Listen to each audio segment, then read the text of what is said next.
سے بات کر رہے تھے ہم تنویر، آیا کہ ایسے لوگوں کی مدد کے لیے کوئی ایسی ٹیم بنائی جانی چاہیے یا کس طریقے سے ان کو جو ہے وہ سپورٹ فراہم کی جائے؟ خریسی افغی کے خلاف، ان کے ظلم و تشدد کے خلاف آپ کو بھی پتہ ہے، آپ بھی جانتے ہیں، سب سے زیادہ کام کر رہے ہیں جاوید صاحب کر رہے ہیں کام، ان کی ٹیم، ان کے ساتھی سارے کام کر رہے ہیں، دن ہو رہا تو ہر وقت۔ صرف پاکستانیوں کے لیے یا اگر انڈین دوست ہیں جو وہ مدد مانگتے ہیں تو ان کے لیے کیا ہے؟ میرے بھائی کوئی فرق، ہم اس میں کوئی مطلب فرق نہیں سمجھتے کہ وہ پاکستانی ہے یا انڈین، ہم تو سارے، اگر ہم آج سارے فارنرز کے حقوق کے لیے لڑیں گے تو ہم بھی اسی کیٹیگری میں آئیں گے، ہمارے حقوق ملیں گے۔ بالکل ٹھیک، سب سے پہلے انسانیت، اس کے بعد انسانیت، قومیت۔ ٹھیک ہے، ابھی ہمارے ساتھ ایک کالر موجود ہیں۔ جی السلام علیکم۔ ہیلو، آپ کی کال شاید ڈراپ ہو چکی ہے، بات کر رہے تھے آپ۔ اور اس کے لیے کوئی نئی تنظیم سازی کی ضرورت نہیں، اس کے لیے اور یونٹی کی ضرورت ہے، اس کے لیے اور اکٹھے مل کر کام کرنے کی ضرورت ہے۔ تنظیم اور پلیٹ فارم موجود ہے، اگر ہم اپنے پاکستان کمیونٹی اتحاد، لفظ اتحاد جو ہے اس کو مضبوط کریں، اتحاد اپنے کو مضبوط کریں تو دنیا میں کوئی ایسی چیز نہیں ہے جو آپ کو شکست دے سکے۔ آپ سمجھتے ہیں ایسا ممکن ہے کہ یہ اتحاد کبھی عملی اتحاد دیکھنے کو ہمیں ملے گا؟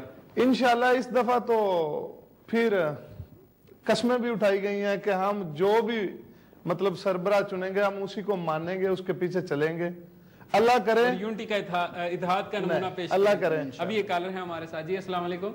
السلام علیکم۔ جی وعلیکم السلام، کون صاحب اور کہاں سے؟ جی سر میں وارث بول رہا ہوں یونین سے۔ جی جی کیا کہتے ہیں؟ سر ایمبیسی کے مطابق کچھ بات کرنی ہے۔ جی کیجئے۔ سر یہ میرے بھائی صاحب نے کال کی ہے، بات یہ کہ ڈسپلنر یا ہم پاکستانیوں میں ادھر جی جی تو ان سے پوچھے جو آدمی 10 بجے جس سے پیپر لیتے اور 3 بجے اس کو دیتے ہیں تو آدمی ڈسپلنر کا کیا کرے گا؟ ٹھیک، اور انہوں نے بات لکھ کر لگایا جس آدمی نے ووٹ پاس بنوانا ہے اس کے پاس اوریجنل شناختی کارڈ انگلش یا اردو میں ہو تو اس کو ووٹ پاس مل جائے گا۔ اچھا، میرا دوست گیا، اس نے اس کو ووٹ پاس نہیں دیا، اس نے کہا آپ پاکستان سے پاسپورٹ منگوائیں۔ ٹھیک، ایک آدمی کام سے فارغ، اس کے پاس پیسے نہیں ہے ٹکٹ کے لیے، دوست سے لے کر جاتا ہے تو ویسے 3 دن چکر اس کو لگواتی ہیں، ٹھیک، اور پھر جو فوٹو پر لگاتے ہیں پاسپورٹ کے اوپر، ٹھیک، میرے دوست کی فوٹو لگی، اس نے کہا کہ آپ تازی فوٹو بنوا کر لگوائیں۔ ٹھیک، بھائی یورو فوٹو والوں سے دوسری کی فوٹو لگی اور یورو فوٹو والوں سے بنوا کر لے کر کے اس کی فوٹو انہوں نے نہیں لگائی۔ ٹھیک، تو ایمبیسڈر بہت زیادہ بدتمیزی کرتے ہیں ہمارے ساتھ، برائے مہربانی کر آپ ان سے ریکویسٹ کریں کہ ہم پاکستانی ہیں، ہمارے تو ٹائم ہے، جلدی آدمی کو فارغ کر دیا کریں، اور جو آپ کی میڈم ہے ادھر وہ اچھا ٹھیک ہے وارث، آپ کی بات کا سمجھ آ گیا ہمیں۔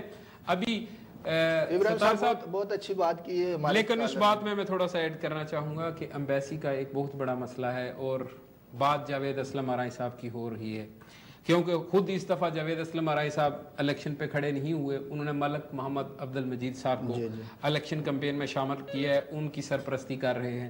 آیا کہ یہ ایمبیسی کے معاملے کے لیے، کیونکہ جاوید صاحب کے اور ایمبیسی کے درمیان ایک خلا موجود ہے جو عرصہ دراز سے تقریباً 5-6 سال سے چل رہا ہے اور ابھی تک وہ ختم نہیں ہوا، اگر وہ خلا ویسے ہی موجود رہا تو ایمبیسی میں تو شاید ان کو انٹری بھی نہ دی جائے اور یہ معاملات کے لیے دوبارہ ڈسکس نہ کی جائے، ٹھیک اسی طرح جس طرح پہلے 6 سال نہیں کی گئی، تو یہ مسئلہ تو وہیں کا وہیں رہ جائے گا۔ کیسے ممکن ہے؟ اس کے لیے کوئی لایا عمل اختیار کیا؟ آپ کچھ کہنا چاہتے ہیں تنویر؟ میں کچھ کہنا چاہتا تھا ایمبیسی کے حوالے سے۔ دیکھیں، پاکستان کمیونٹی جو موجود ہے یونان میں، اس کی ضرورت کے مطابق نہ ہی ایمبیسی کا عملہ ہے اور نہ ہی جگہ اس کے لیے کافی ہے۔ یہ جو آپ بات کر رہے تھے وہ سڑک پہ کھڑے ہوتے ہیں یا ادھر کافی رش ہو جاتا ہے، اس کا تو ایمبیسی کے جو ذمہ داران ہیں ان کو سوچنا چاہیے اور کرنا چاہیے۔ خریسی افغی اور اکنامک کرائسس کے بعد تیسری بڑی پرابلم پاکستانیوں کو ایمبیسی کیا ہے، یہ بات چاہے ہم اس سے آنکھیں بند کریں یا نہ کریں، کیونکہ روزانہ ہزاروں لوگوں سے ملاقات ہوتی ہے، ہزاروں نہیں تو سینکڑوں سے تو ہوتی ہے، ہر دوسرے سے تیسرے بندے کا یہی ہوتا ہے یار ایمبیسی دا کچھ کرو، یار ایمبیسی تامن نہیں کر دی۔ کیا وجہ ہے کہ